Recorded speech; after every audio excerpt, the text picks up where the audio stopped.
Hey everybody, this is the California Kid, and I will be doing my first match review on the Intensity episodes and BW Adrenaline episodes on this match. Coming from Season 6, this is the Round 2 match of the Grand Prix, and this one pit Suicide Mike Cross at the time against Camo Kid.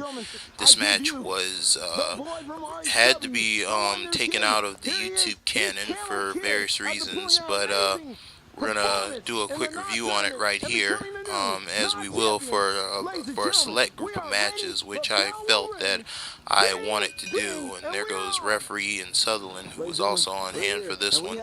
This was a great match. I mean, there goes Camo doing my signature roll on the mat there. Yeah, where you think he got that. Anyway, though, yeah, the two lock up, great arm drag by there by Mike. And when I look back at this match, at the time, we were really just getting warmed up.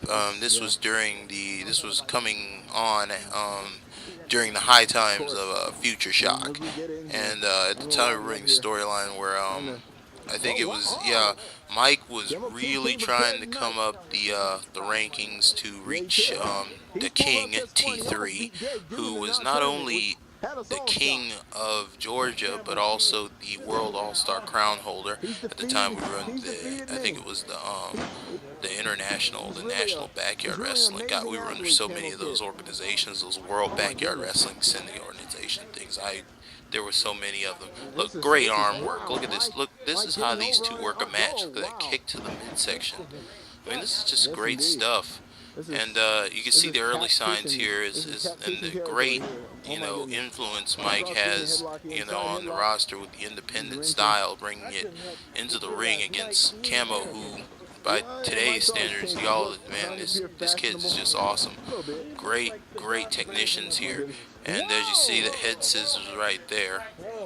And yeah, these were the high times here. And as we look back at the Grand Prix, this was round 2, to which Mike would advance, as many of us already know. But if you look there, great sells there. That's one of my favorite. Oh, there goes the Bulldog right there. This match had a lot of like good impact moves. I mean, this was something that they've always been technical, but man, there's a move in here coming up that I couldn't believe Mike Cross would do on someone like Camo. I mean, I guess, the pressure of wanting to get back to the championship really got to him here, and he wanted to end it quickly. But when you see this move coming up, you're gonna feel the same way I do. A veteran like Mike using a move like that on Camo is just like, wow, why? Camo working the leg. There's something he doesn't often do either. It's like throw the leg, like really, like start impacting the leg, start working the joint.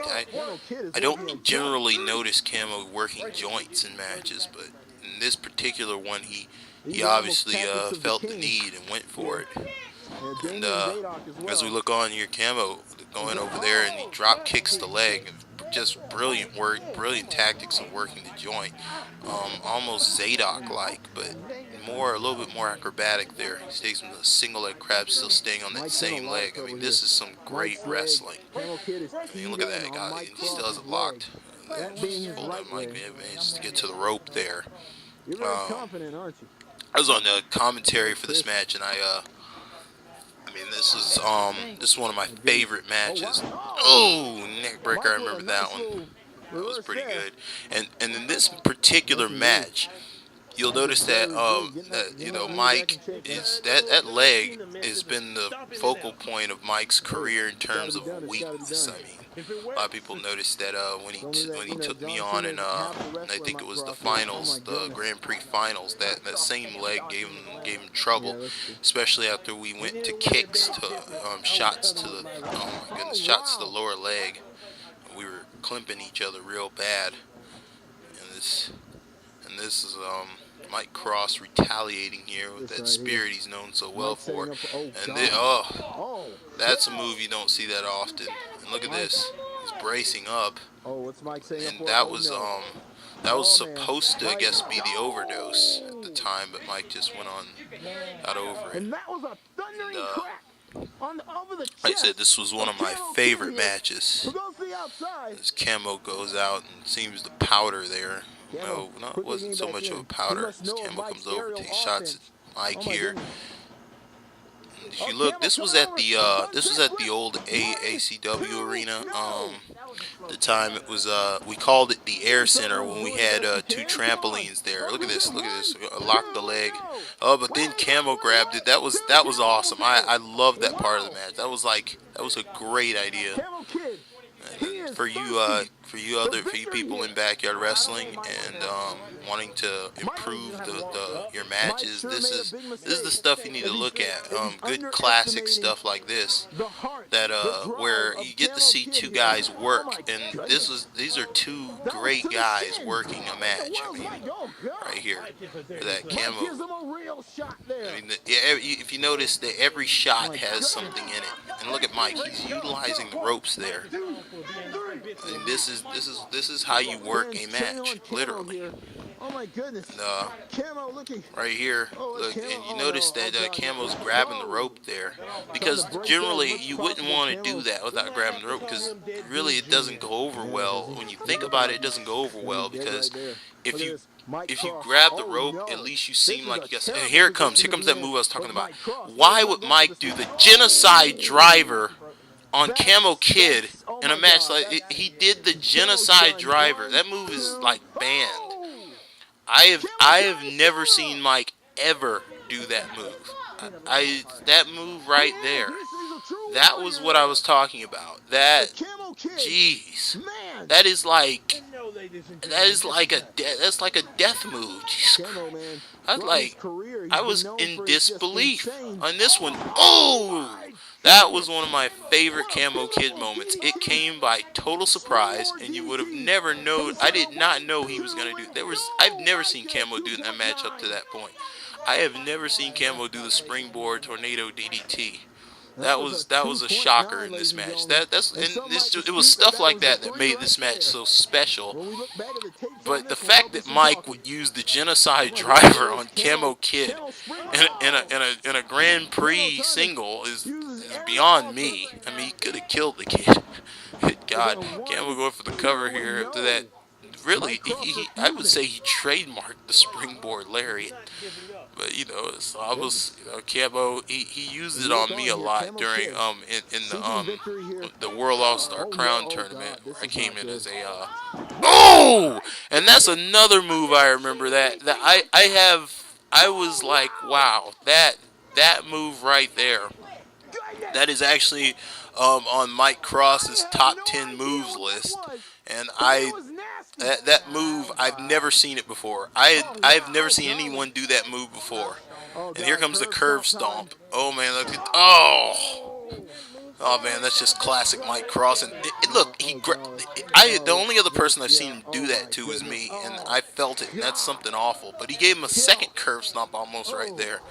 I mean, this was a really special match, guys. And, I suggest, this match can be found. The full canon of the Intensity collection can be found on blip.tv. You can go there, and you can also download all the episodes on iTunes. You just go to iTunes and search AWS Intensity, and you can find all the missing episodes that were taken down, the entire canon's there, and we'll have the rest up soon. We know we haven't fully finished that list, but we'll have those up for you. Camel rolls over, and look at that. Look at that. See, this is what I'm talking about. This is just beautiful wrestling. I mean, this is what, for you people who always send us messages about how to make your matches better, and especially you tramp feds out there who are constantly messaging me. I love you guys to death. Watch these matches. Watch and see how these guys work a match. I mean, it's just, you gotta really study it and really understand how the psychology behind this. This is just great psychology. Here we go. Oh man, tune those Converse up, and the Converse Splash. Camo turning right there. I have no clue he was covered. I guess he was conscious enough to kind of dodge it, and Mike is frustrated right there. And this, like I said, this was one of my favorite matches, and Camo retaliates right there. See the ring psychology? Camo's saving himself from that one, and then gets him in the electric chair position. Great thinking there. And, oh, there you go. Oh man, the cross point. And a good point to end it at right there. That was a pretty good point to end it at. It was a good Grand Prix match. I am still, like I said, I still find myself bewildered that Mike Cross would use the genocide driver and of course that horrific maneuver that at the beginning, like that was horrific. And it's like it was almost as bad as the cross spiral.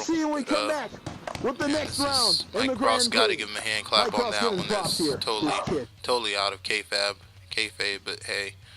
Who knows? And then, of course, the one thing I always loved about intensity is the moments of intensity. You always go back. You guys who watch the match, you don't have to watch the match moment for moment again. You can go back and just study moves. Look at this. Look at how they execute. Look at the cells. I mean, look at how everything was sold. Look, you don't have to act like your head got taken off every time. Sometimes a good stiff shot to the chest is enough. Look at that, broad knees. Look at this. This is the way you work a match. And there it is, the genocide driver. I mean, Jesus, yeah. And again, I say I'm in disbelief at some of the moves that were hit. That was hit in this match. I'm still in disbelief. This was a great match, but this was the one that got me. Look, I've never seen that done before. And of course, the curve stomp. And that was one of the stiffest shots I've ever seen Camo take. That was a stiff kick, and then the cross point right there, of course. And only on intensity. And guys, I'd like to thank you for tuning in to see this one. I'll have some more up, and just glad that you tuned in to get my thoughts, man. Thanks.